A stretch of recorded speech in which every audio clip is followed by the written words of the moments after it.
Is giving your ex a gift on Valentine's Day or even contacting them a good idea? That's what we're going to be talking about in this video. And be sure to stick around till the end because I'm going to give you a special tip on how to really play up Valentine's Day for best possible results. Hi there, this is Clay with modernlove.life, where we help you get the great loving relationship that you are looking for.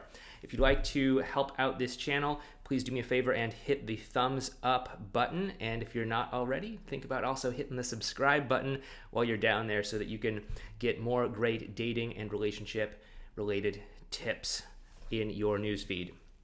Okay, so what we're going to be talking about today is Valentine's Day. Now, Valentine's Day is obviously coming up pretty soon here. It's the end of January, and I know that this is around the time of year people start to notice, oh my goodness, we just got out of the holiday season, and now we have Valentine's Day coming up.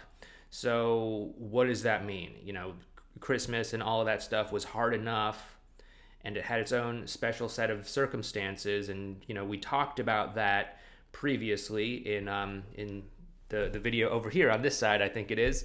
I'll go ahead and put a card to the playlist that we had on the holidays and the holiday expectation effect.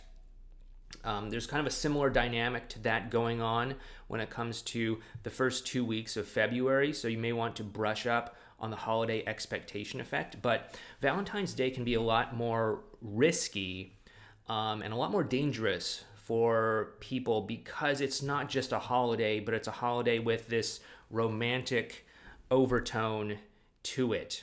And what that means is that there's this risk that we're going to potentially come on too strong, and we're going to cause our ex to think that we're walking into a dynamic with them or into an interaction with them with a hidden agenda of trying to get back together. Now, hidden agendas are really dangerous because from your ex's point of view, they're going to see it as, okay, you just want to get back together with me and you're not taking an interest in where my emotions are right now. You're not really caring about how I'm feeling or what's going on with me. And so that's a really dangerous kind of thing for this time of year, especially when it comes to the whole romantic aspect of this. So there are a couple different scenarios that you may find yourself in as we head into February here. And I want you to keep these in mind here because not everybody's going to be in the same place. Everybody's ex is going to be a little bit different. And, you know, I don't really like to follow the, blanket statement, one size fits all advice if you've seen some of my other videos. And so we're going to be looking at 3 separate scenarios. First one is if things are actually pretty good with your ex. The two of you are in communication with one another. The two of you are spending time with one another. You're talking, but you're not quite back together yet. There could be issues that are, keeping the two of you apart. Like, maybe they're in a relationship with somebody else. Maybe they're confused about what they want or don't want. But the two of you are still getting along pretty well. There might even be some flirting. I mean, who knows? There could definitely be like romantic things going on between the two of you.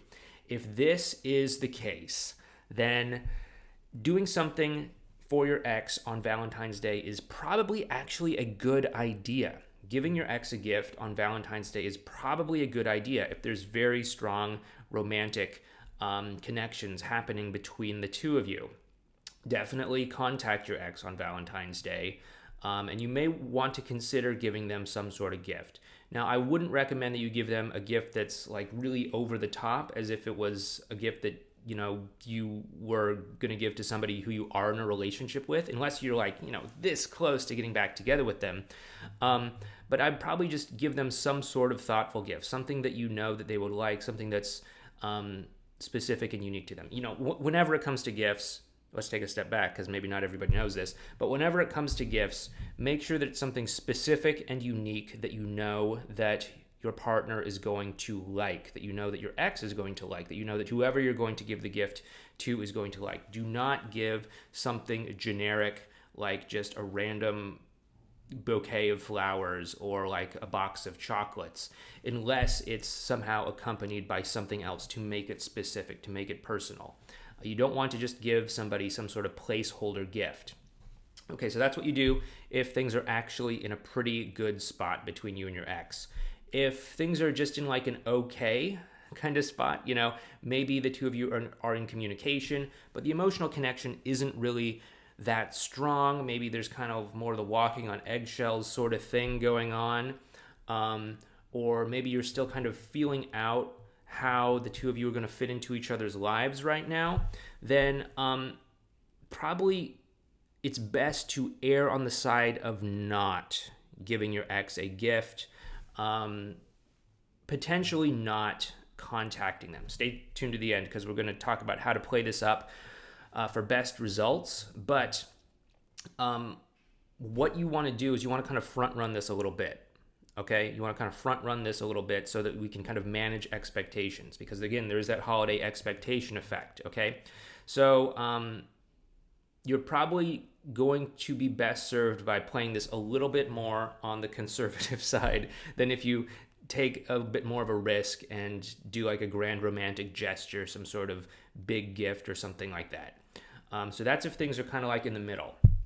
Now, if you're in a pretty bad place with your ex right now, maybe they're not talking to you, maybe they're actively discouraging you, telling you to move on, that there's no chance between the two of you, that they don't want to talk to you, that the two of you should take space, or maybe they're just like totally not responding to you whatsoever. They're like totally ghosting you.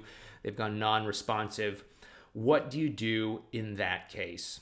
In that case, you obviously don't want to give them a gift. That's going to come across as too much of a hidden agenda. It's going to come across as too much of some sort of veiled attempt to kind of get them from essentially zero to being in a relationship. And there's too much of an emotional gap right there that needs to be bridged. And it's probably going to need to be bridged in more of a slow and incremental pace through building up an organic connection with one another, rather than just some sort of big sweeping thing like a gift or something like that that's going to actually bridge that gap. So what I'd recommend in those cases is to maybe just not contact your ex, not give them a gift, obviously. That's probably the safest bet. If you were going to contact them, I'd keep it like really, really, really casual. Okay, so I guess with that being said, if you're in either the things are bad with your ex category or the things are kind of just okay with your ex category, let's talk about how you can play up Valentine's Day to kind of position yourself for a better situation moving forward. And this is how you want to do it. You want to acknowledge the fact that it is Valentine's Day. After all, the two of you do have your history together, and chances are your ex is thinking about like relationship stuff or previous relationships that they've had, and so you are probably in their mind on Valentine's Day, or especially as Valentine's Day is approaching. And so what you want to do is you want to create so there's the circumstance of Valentine's Day, which is sort of opening a possibility for reconnecting or building a stronger emotional connection. And then what you want to do is you want to casually slide into their awareness so that it's like, oh, I was just thinking about you, and then here we are communicating with one another. And how might you do that? Well, you want to do it in a casual sort of way where you're not being overly romantic, because again, we don't want to come as if we're having a hidden agenda. We want to come in a casual sort of way where we're just sort of like showing up and just saying something really casual. Like, oh, hey, here's something that happened I was just going through my day. I happened to see this thing and it made me think of you, or something along those lines. Or, I saw this and it reminded me of some little inside joke that we had, or something like that. Don't make it overly romantic. One thing that you could do is you could acknowledge Valentine's Day in sort of a, funny sort of way, like, hey, I know it's Valentine's Day, but I just, I just want to make it clear that we're just talking about friendly sorts of things here. We're not trying to move things in a romantic direction. And what we're doing here is we're just kind of like breaking up the journey of getting back together into these small little steps that they can handle emotionally based off of where they are at that time.